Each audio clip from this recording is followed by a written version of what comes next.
Покрај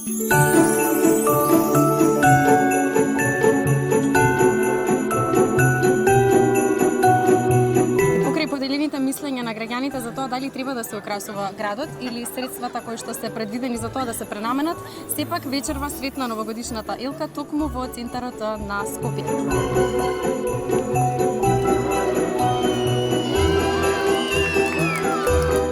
Во приложение може да ја погледнете изјавата на Петр Шилегов кој што зборуваше токму на оваа тема. Скопје и оваа година е дел од европските и светските метрополии. Никаде одбележувањето на нова година не сопре заради пандемијата. И моето лично размислување беше токму во оваа насока, дека немаме право желбите на луѓето за поубаво утре,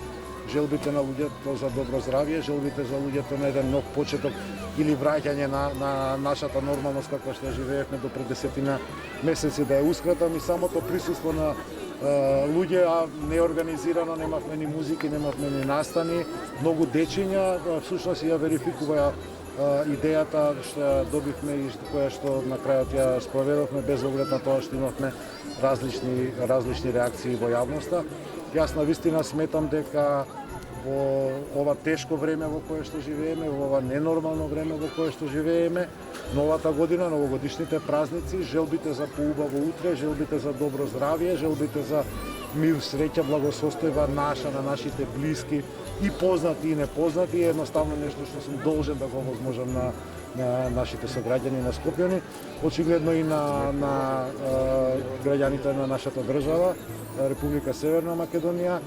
Како и да е, и без оглед на контраверзиите, јас сум сигурен дека и оваа година од украсеното што го имаме овдека на плоштадот, околу плоштадот, самата елка која што е позади нас, имаме и многу убави фотографии, многу убави спомени, многу убави желби, можеби запросувања како што има и минатите нови години. Ние скративме повеќе од 30% за самото украсување и плюс на тоа кога дадете Винтерланд, значи градот дефинитивно влезе во поскромните води на одбележувањето на нова година, меѓутоа јас навистина мислам дека Скопје како метропола